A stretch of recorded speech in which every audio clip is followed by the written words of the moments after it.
మహాభారత యుద్ధంలో హనుమంతుడు అర్జునుడి రథం పైన ఎందుకు ఉంటాడో తెలుసా? ఒకసారి అర్జునుడు తీర్థయాత్రలు చేస్తూ రామేశ్వరం చేరుకుంటాడు.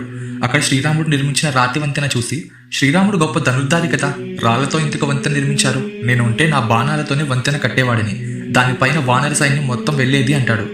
అక్కడ సాధారణ వానర రూపంలో ఉన్న హనుమంతుడు ఇలా అంటాడు: అర్జున, బాణాల వంతెన మా వానర సేన బరువు ఆపలేదు, అందుకే రాళ్ల వంతెన నిర్మించారు అంటాడు.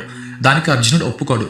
అప్పుడు అర్జునుడు హనుమంతుడితో ఇలా అంటాడు: తను బాణాలతో కట్టే వంతెన హనుమంతుడు బరువుకి విరిగిపోతే తాను అగ్ని ప్రవేశం చేస్తానని, అలానే ఆగితే హనుమంతుడు అగ్నిలోకి దూకాలని అంటాడు. దానికి హనుమంతుడు, నా బరువు మోస్తే నీకు జీవితాంతం దాసుడిగా ఉంటాను అని మాట ఇస్తాడు. అర్జునుడు తన గాంధీవంతో వంతెన నిర్మిస్తాడు. అప్పుడు హనుమంతుడు తన విరాట రూపం ధరిస్తాడు. ఆయన వంతెన పైన ఒక్క కాలు పెట్టగానే వంతెన కుప్ప కూలిపోతుంది.